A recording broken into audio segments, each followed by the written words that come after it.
Welcome, YouTubers. You're here for another lesson here with Mr. Land's Flip U.S. History Classroom. I'm Land. The title of the video is The Bill of Rights. You're here for a quick lesson on the Bill of Rights. So we're going to teach you those hand signals here and get a little details going on that beautiful constitutional era. If you've done my class before, then you know that the process skills are real important. So you have to listen really well when you're in class so you can catch a lot of the details first. And then if you're watching YouTubes, then you got to be able to rewind and pause as needed to be able to go over the information so that it sticks in your head, especially when you're trying to get that work done in class. And as always, I try to keep things in order here. So we're going to go nice and neat as we go 1 through 10 or 11, 12 as it may. So we're going to lead you all the way to those answers. The whole point is to get your learning on. So let's start with our vocabulary. That's going to be the first thing as always. Definitions are on the right. Kids in my class, you don't have to write those down. I'm going to pronounce the words one time for you. Here we go. Number 1, amendment. Number 2, petition. Number 3, seizure. Number 4, warrant. Number 5, self-incrimination. That one's highlighted because that's a toughie. Number 6, jury. Number 7, fines. Number 8, bail. Number 9, federalism. So careful with those, write them down. Seizure does not mean in the medical, biological sense in this case. Seizure means the act of taking. Just want to clear that up. So as we get into the big questions of the video, what is an amendment when we learn the Bill of Rights? And what are the first 10 amendments in the Bill of Rights? That's what you're here for. That's what this lesson's about. So a little rewind here before we get into those 10 amendments of the Bill of Rights. How did we get here in the first place? Well, the original Constitution did not include the Bill of Rights. That was a list of freedoms that was added later. Now, the acceptance of the new Constitution was difficult because of that group that was anti-federalists. Remember George Mason, Patrick Henry, Samuel Adams, Thomas Jefferson, Elbridge Gerry, a whole mess of other Southerners. And those anti-federalists wanted to add a list of freedoms for individual rights before they, as a constitutional group, could ratify or pass the Constitution in their home states. So those anti-federalists were fighting for those rights that we now earn in the Bill of Rights as American citizens. Now, a little timeline history to kind of get these facts in our head. Now, the Constitutional Convention meets and agrees finally by September 87 to have a constitution, a new government formed. It does take some time, but the Constitution is ratified about 2 years later and passed by a majority of states. Not all states accept the Constitution at that time, but a majority of states. Finally, through a lot of diligent work, the Bill of Rights is ratified 4 years after the convention. So those freedoms in the Bill of Rights didn't just get added right away. Now, Mr. James Madison, being the father of the Constitution, he worked really diligently and hard to get those Bill of Rights added to please the anti-federalists so that they could come together with the federalists and get that Constitution ratified and then get those freedoms out to the people in the Bill of Rights.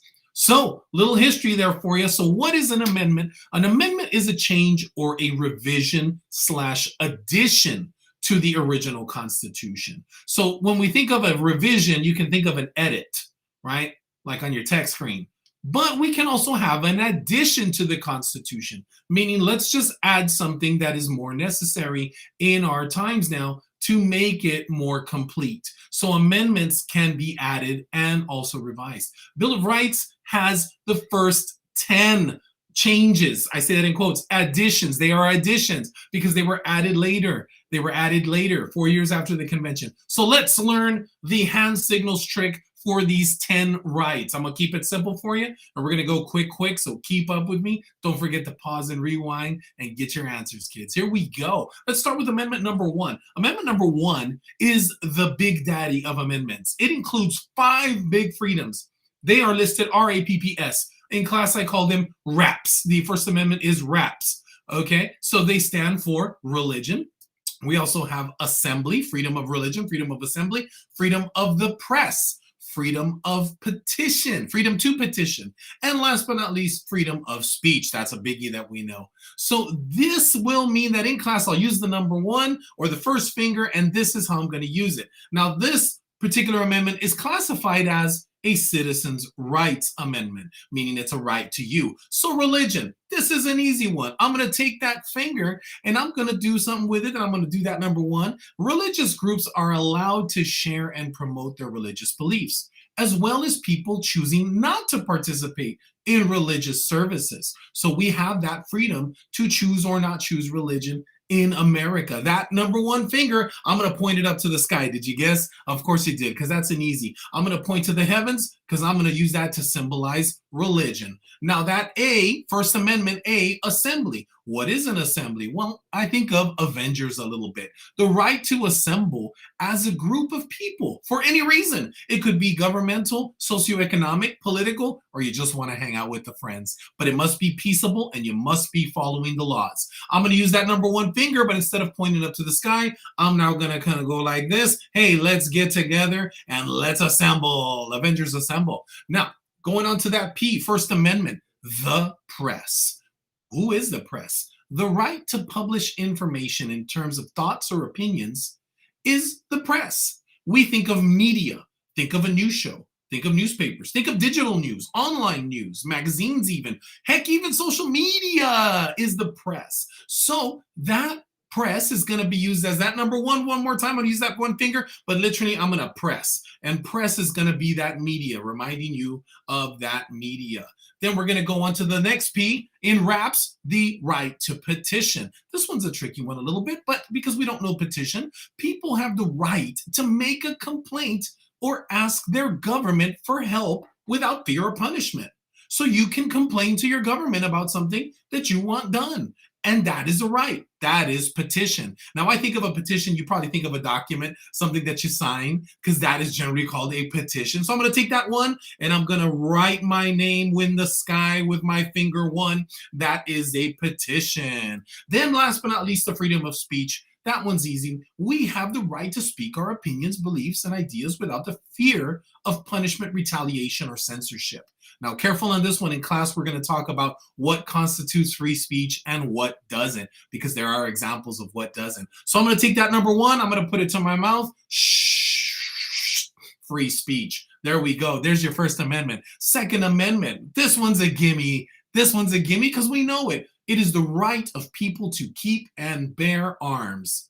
Bear arms, like the jiffy there. No, not literal bear arms, but in other words, a firearm. So in America, we have the right to own a firearm. So that is classified as an amendment called a citizen's right. I'm going to take 1. I'm going to take 2. I'm going to point it sideways. I'm going to hold my finger. Boom. Amendment number 2, right to bear arms. Let's go on to the Third Amendment. The Third Amendment says that soldiers may not live in citizen homes during times of peace. No quartering. Remember from the American Revolution, the Quartering Act. So we don't want soldiers in our home. So I'm going to take my finger. I'm going to hold up 1, 2, 3. There's the quarter right there. I'm going to show it to you. But this means no quartering. I don't want that soldier in my house. This is also classified as a citizens' rights amendment. No quartering. Fourth Amendment. Moving fast here. Now, the Fourth Amendment is a little tricky. Unreasonable searches and seizures are illegal without a proper search warrant by police or authorities. So anytime an authority figure has the need to search or seize, this means that we have to know our Fourth Amendment. A seize means to take or confiscate.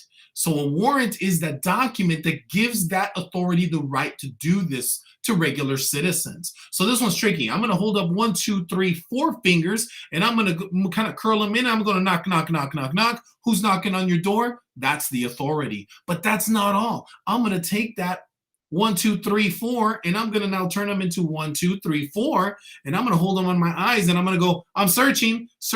So no search. And no knock, knock, knock, seizure. So no search and seizure without a 1, 2, 3, 4.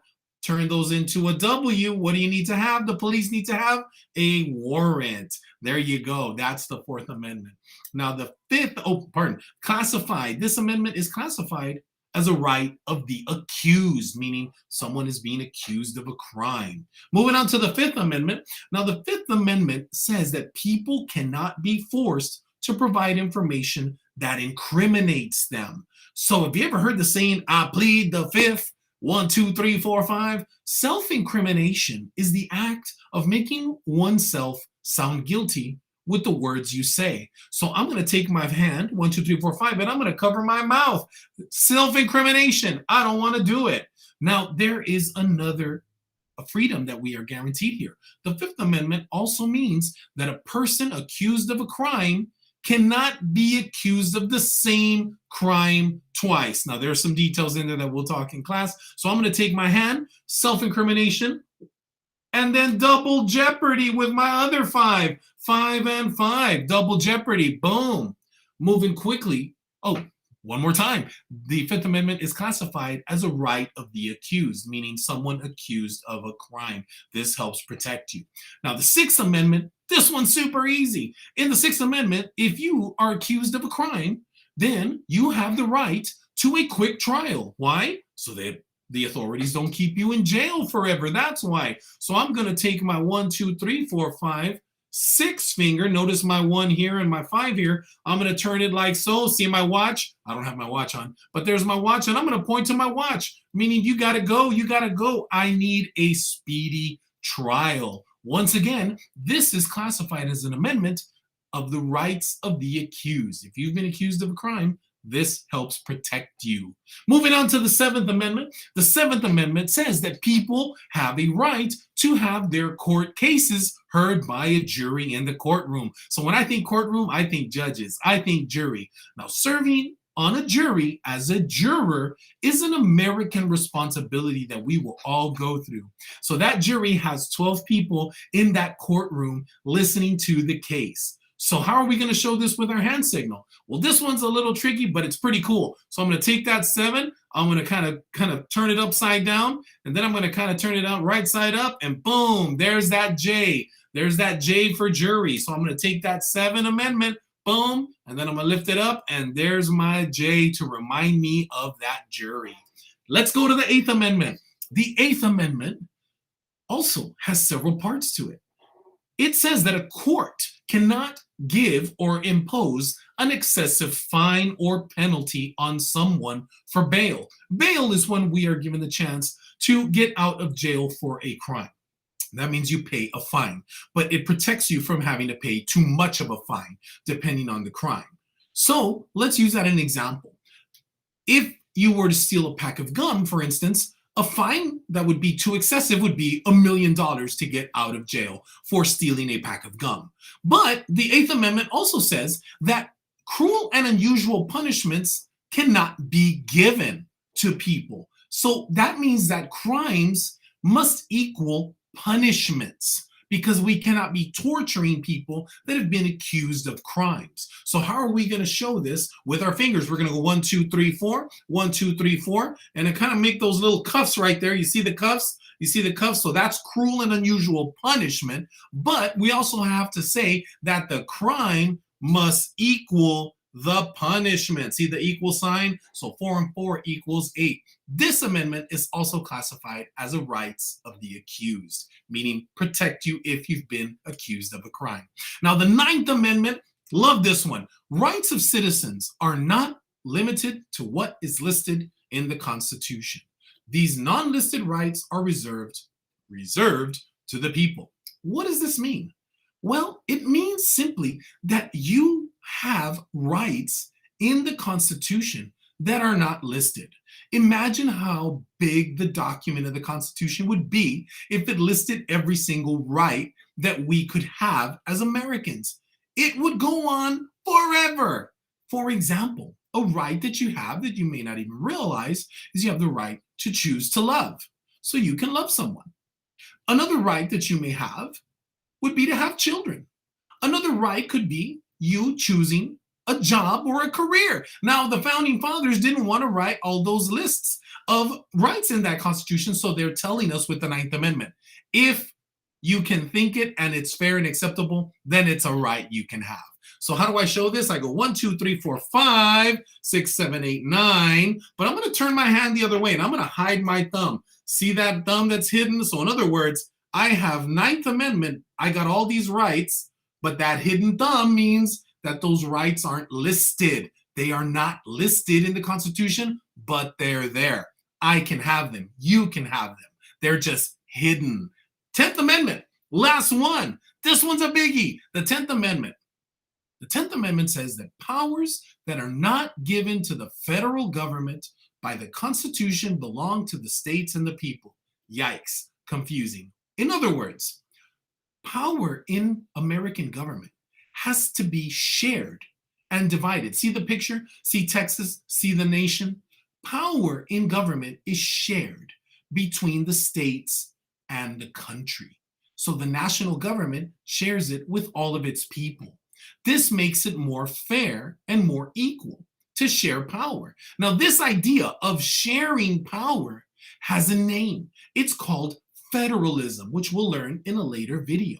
Sharing power makes power more evenly distributed and more fair. So I take my 1, 2, 3, 4, 5, 6, 7, 8, 9, 10. I take my 10 fingers and I kind of show power is shared and divided. I turn my hand sideways, kind of like a fraction.